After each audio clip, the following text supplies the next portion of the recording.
Welcome our YouTube channel GS with Aansu. दोस्तों, बिहार प्रधान शिक्षक के लिए सेट प्रैक्टिस कराया जा रहा है, जिसमें आज हम लोग देखने वाले हैं समान अध्ययन के 75 प्रश्नों को। इसमें सारे क्वेश्चन बहुत ही महत्वपूर्ण दिए गए हैं, जो आपके एग्ज़ाम में आने की पूरी संभावना है। जो लोग बिहार सचिवालय की तैयारी कर रहे हैं तो वो लोग भी इस सेट को जरूर लगाएं। चलिए शुरू करते हैं। पहला प्रश्न है, कपास की खेती के लिए सबसे उपयुक्त मिट्टी कौन सी है? तो दोस्तों, कपास की खेती के लिए सबसे उपयुक्त मिट्टी है काली मिट्टी। काली मिट्टी को कपासी मिट्टी भी कहा जाता है। अगला प्रश्न है, निम्नलिखित में से किस वर्ष में महात्मा गांधी ने भारत छोड़ो आंदोलन का सूत्रपात किया था? तो दोस्तों, महात्मा गांधी ने भारत छोड़ो आंदोलन का सूत्रपात किया था 1942 ईस्वी में। अगला प्रश्न है, शिक्षा का अधिकार अधिनियम 2009 कितनी आयु के बच्चों के लिए लागू किया गया है? तो दोस्तों, शिक्षा का अधिकार अधिनियम 2009 6 से 14 वर्ष के आयु के बच्चों के लिए लागू किया गया है। शिक्षा का अधिकार 1 अप्रैल 2010 से लागू हुआ। अगला प्रश्न है, विश्व स्वास्थ्य संगठन का मुख्यालय कहाँ स्थित है? तो दोस्तों, विश्व स्वास्थ्य संगठन का मुख्यालय स्थित है जेनेवा में, और इसकी स्थापना की गई थी 7 अप्रैल 1948 को। अगला प्रश्न है, अलेक्जेंडर फ्लेमिंग को निम्नलिखित में से किस खोज का श्रेय जाता है? तो दोस्तों, अलेक्जेंडर फ्लेमिंग को पेनिसिलिन का खोज का श्रेय जाता है। अगला प्रश्न है, दूरस्थ शिक्षा का सर्वोच्च संस्था कौन सा है? तो दोस्तों, दूरस्थ शिक्षा का सर्वोच्च संस्था है दूरस्थ शिक्षा परिषद, ऑप्शन नंबर बी। अगला प्रश्न है, युवा गणितज्ञों के लिए 2021 के रामानुजन पुरस्कार से किसे सम्मानित किया गया है? इम्पोर्टेंट प्रश्न है। तो दोस्तों, युवा गणितज्ञों के लिए 2021 के रामानुजन पुरस्कार से सम्मानित किया गया है नीना गुप्ता जी को। अगला प्रश्न है, जनगणना 2011 के अनुसार भारत में महिला तथा पुरुष लिंग अनुपात कितना है? तो दोस्तों, जनगणना 2011 के अनुसार भारत में महिला लिंग अनुपात है 943 तथा पुरुष लिंग अनुपात है 1000। अगला प्रश्न है, अकबर ने निम्नलिखित में से किस नगर की स्थापना की और उसे अपनी राजधानी बनाया? तो दोस्तों, अकबर ने फतेहपुर नगर की स्थापना की और उसे अपनी राजधानी बनाया।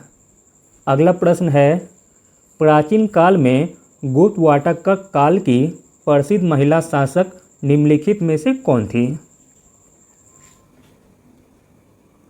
तो दोस्तों, प्राचीन काल में गुप्त वाटिका काल की प्रसिद्ध महिला शासक थी प्रभावती, ऑप्शन नंबर बी। अगला प्रश्न है, अधिकार परीक्षा का अर्थ क्या है? तो दोस्तों, अधिकार परीक्षा का अर्थ है किस अधिकार से। अगला प्रश्न देखते हैं, एक्साइज ड्यूटी लगाई जाती है? तो दोस्तों, एक्साइज ड्यूटी लगाई जाती है वस्तुओं के उत्पादन पर।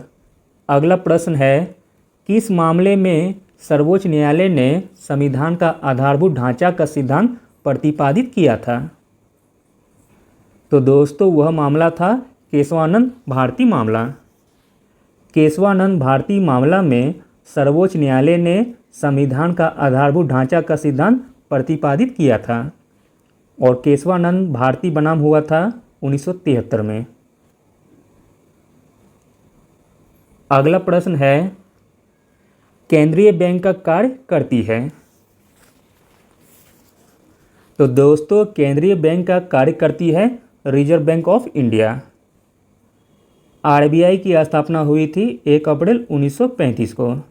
अगला प्रश्न है, बिहार का प्रसिद्ध पर्व कौन सा है? आसान सा प्रश्न है। तो दोस्तों बिहार का प्रसिद्ध पर्व है छठ पूजा। अगला प्रश्न है, भारतीय अर्थव्यवस्था कैसी है? तो दोस्तों भारतीय अर्थव्यवस्था है मिश्रित अर्थव्यवस्था। अगला प्रश्न है, हरित क्रांति के जनक माने जाते हैं। तो दोस्तों हरित क्रांति के जनक माने जाते हैं डॉक्टर एम.ए. स्वामीनाथन। अगला प्रश्न है, संसद द्वारा पारित विधेयकों पर राष्ट्रपति का हस्ताक्षर अनिवार्य क्यों है? तो दोस्तों संसद द्वारा पारित विधेयकों पर राष्ट्रपति का हस्ताक्षर अनिवार्य है क्योंकि वह कार्यपालिका का अध्यक्ष होता है, वह कानून को लागू करने की जिम्मेदारी लेता है, वह राज्यसभा की संप्रभुता का प्रतीक होता है। तो दोस्तों इसका राइट आंसर हो जाएगा ऑप्शन नंबर डी। अगला प्रश्न है, ऐसी मुद्रा जिसकी विनिमय दर सरकार द्वारा प्रभावित होती है वह क्या कहलाती है? तो दोस्तों वह कहलाती है प्रबंधित मुद्रा, ऑप्शन नंबर डी। अगला प्रश्न है, बुल और बियर शब्द किससे संबंध है? तो दोस्तों बुल और बियर शब्द संबंधित है स्टॉक बाजार से। अगला प्रश्न है, राज्य चुनाव आयोग नगर पालिका चुनाव किस अनुच्छेद के अधीन संचालित व नियंत्रित करता है तथा उसका अधीक्षण करता है? वह कौन सा अनुच्छेद है बताना है। तो दोस्तों वह अनुच्छेद है अनुच्छेद 243 का के में। अनुच्छेद 243 के अनुसार पंचायती राज नगर पालिका को चुनाव का संचालन और अधीक्षण राज्य चुनाव आयोग द्वारा किया जाता है।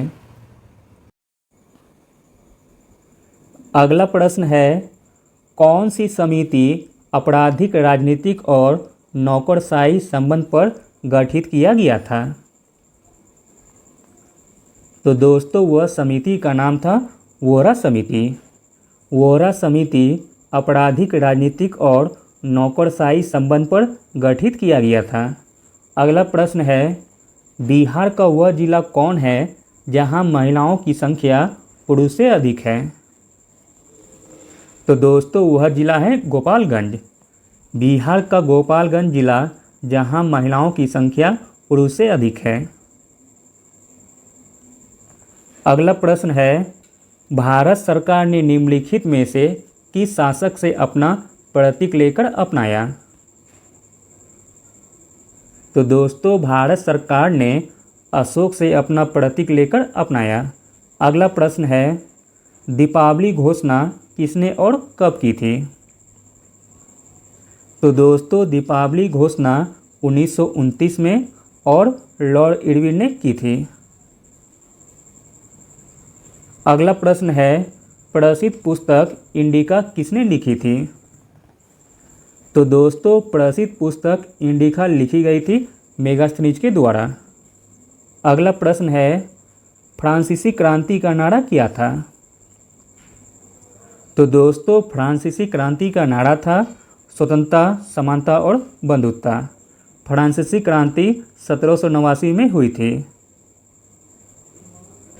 अगला प्रश्न है, विश्व का सबसे बड़ा द्वीप कौन सा है? तो दोस्तों विश्व का सबसे बड़ा द्वीप है ग्रीनलैंड। अगला प्रश्न है, भारत के राष्ट्रपति के बारे में क्या असत्य है?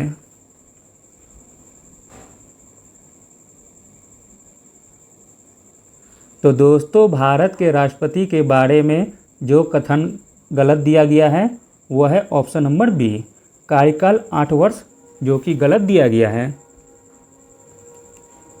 राष्ट्रपति का समान कार्यकाल 5 वर्ष का होता है, लेकिन इससे पहले भी अपना इस्तीफा दे सकते हैं अथवा उन पर महाभियोग लगाकर भी पदच्युत किया जा सकता है।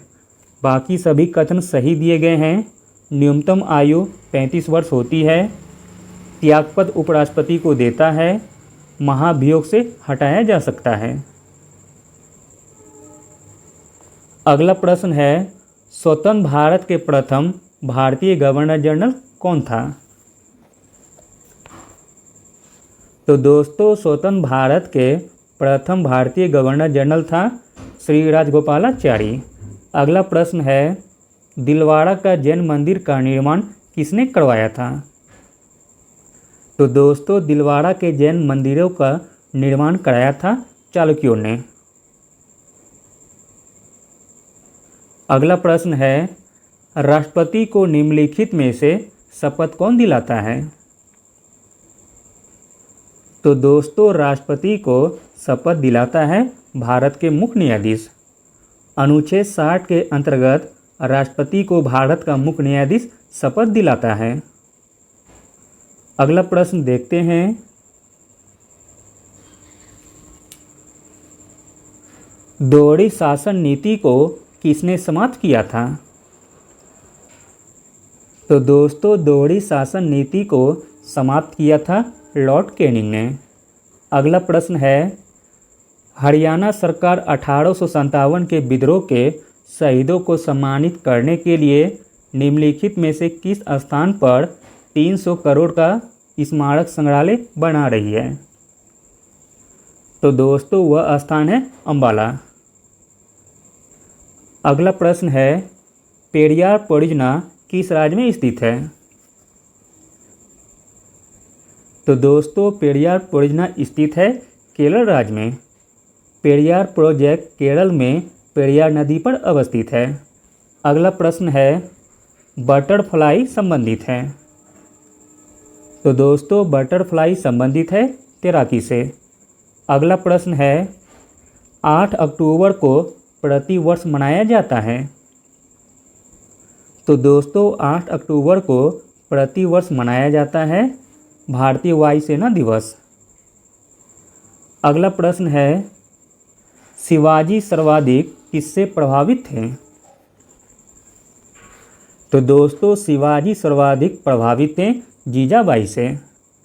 अगला प्रश्न है, पुरापाषाण काल में आदि मानव के मनोरंजन के साधन क्या थे? तो दोस्तों पुरापाषाण काल में आदि मानव के मनोरंजन के साधन थे शिकार।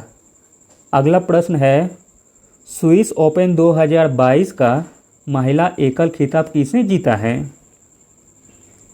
तो दोस्तों स्विस ओपन 2022 का महिला एकल खिताब जीता है पीवी सिंधु ने। अगला प्रश्न है, निम्नलिखित में से कौन भारत छोड़ो आंदोलन में नहीं शामिल था?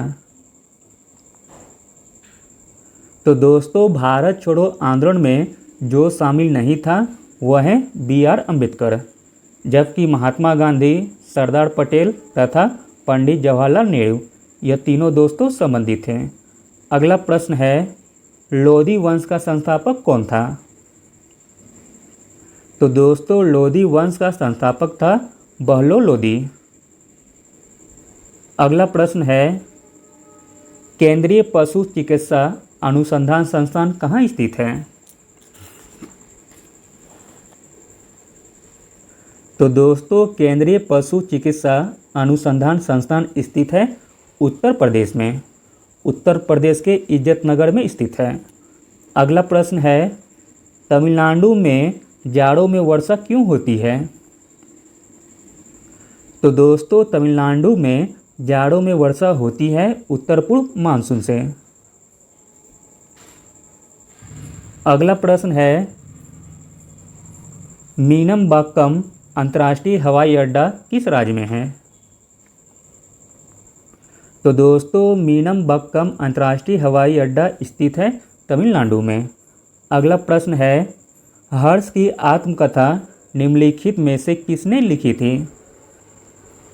तो दोस्तों हर्ष की आत्मकथा लिखी थी बाणभट्ट ने। अगला प्रश्न है, ग्लोबल हंगर इंडेक्स में भारत का स्थान क्या है? इम्पोर्टेंट प्रश्न है।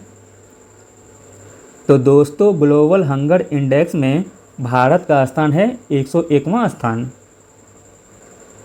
अगला प्रश्न है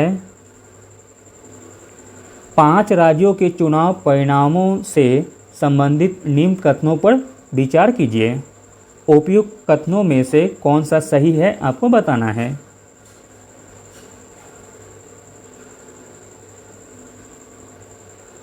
पहला कथन है दोस्तों, इन 5 राज्यों में गोवा, मणिपुर, पंजाब, उत्तराखंड और उत्तर प्रदेश शामिल हैं।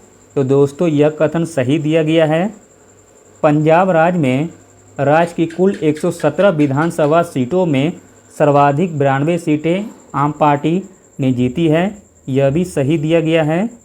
उत्तर प्रदेश में 48 महिलाओं ने चुनाव जीता है, यह भी सही दिया गया है। अगला कथन है उत्तराखंड में राज्य की कुल 70 विधानसभा सीटों में से सर्वाधिक 47 सीटें भाजपा ने जीती है, यह भी कथन दोस्तों सही दिया गया है। इस प्रकार दोस्तों ऑप्शन नंबर डी सही हो जाएगा, उपरोक्त सभी। अगला प्रश्न है गणित के क्षेत्र में प्रसिद्ध एबल पुरस्कार 2022 हेतु किसे नामित किया गया है। तो दोस्तों गणित के क्षेत्र में प्रसिद्ध एबल पुरस्कार 2022 हेतु नामित किया गया है डेनिस पार्नेल सुलिवन जी को। अगला प्रश्न है अर्जेंटीना ने किस देश को हराकर जूनियर हॉकी विश्व कप 2021 जीता है।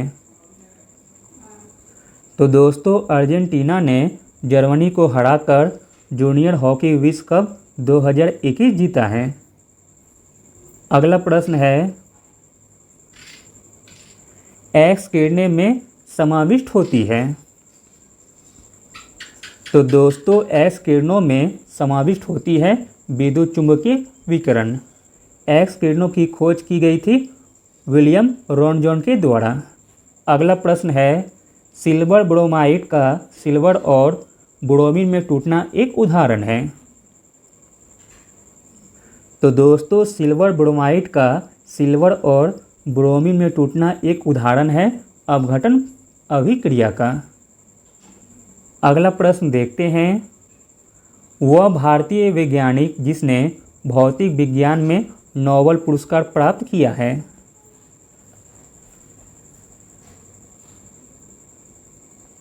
तो दोस्तों वह प्रथम वैज्ञानिक थे डॉक्टर सीवी रमन।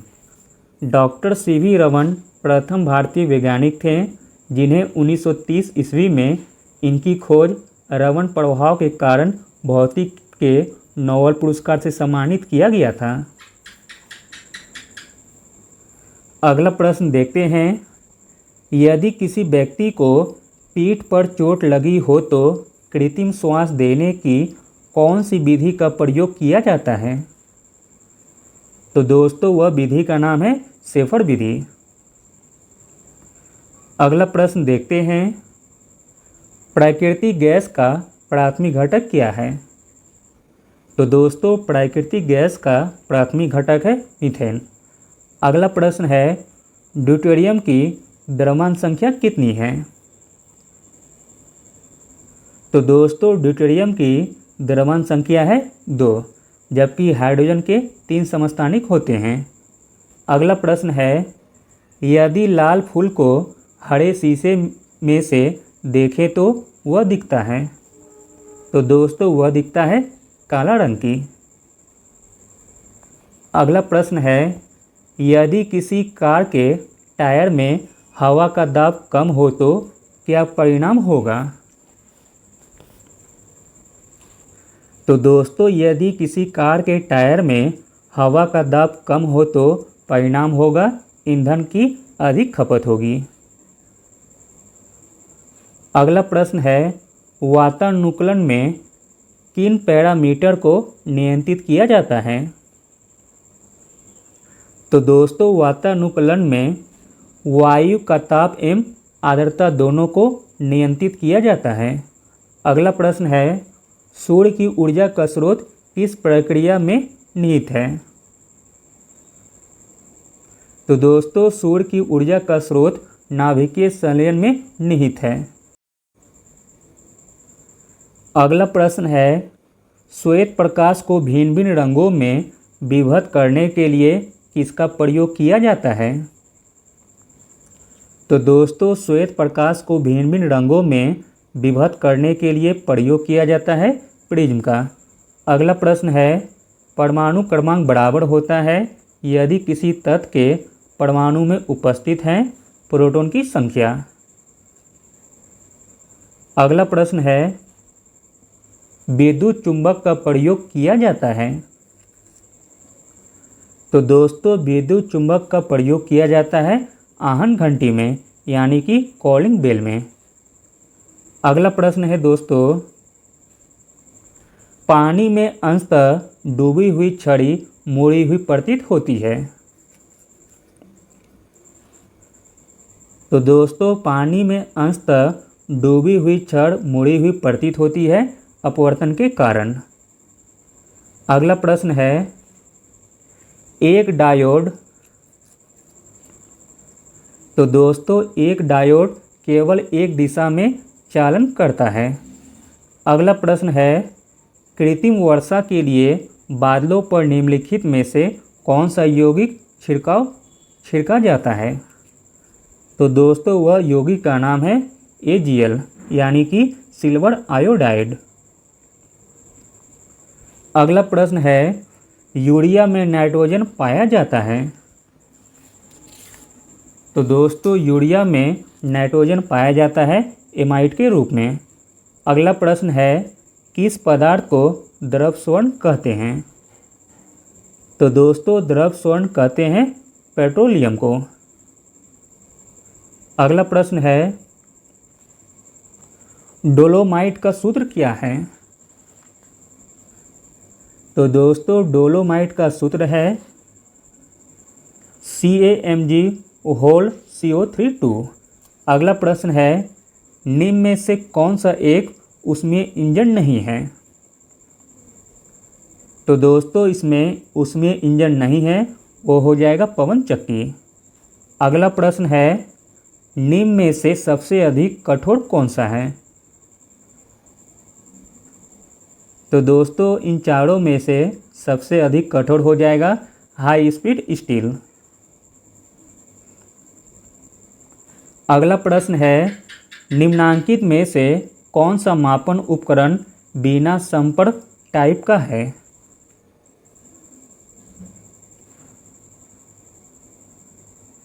तो दोस्तों बिना संपर्क टाइप का है वह मापन का नाम है पायरोमीटर। बिना संपर्क टाइप का मापन उपकरण पायरोमीटर है। अगला प्रश्न देखते हैं, निम्नलिखित में से किस गैस में विरंजक या ब्लीचिंग का गुण है? तो दोस्तों वह गैस है क्लोरीन, जिसमें कि ब्लीचिंग का गुण है। अगला प्रश्न है, यदि किसी मशीन में अप्रामाणिक स्नेहक तेल का उपयोग किया जाए तो इसका परिणाम होगा।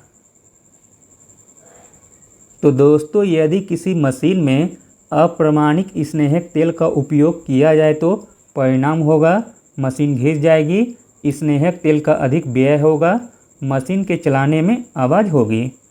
तो दोस्तों इसका राइट आंसर हो जाएगा ऑप्शन नंबर डी, उपरोक्त सभी। अगला और अंतिम प्रश्न देखते हैं, बिना पानी भरे ही यदि किसी विद्युत केतली की बिजली चालू की जाए तो क्या होगी? तो दोस्तों बिना पानी भरे ही यदि किसी विद्युत केतली की बिजली चालू की जाए तो यह हो जाएगी, यह पिघल जाएगी, ऑप्शन नंबर डी।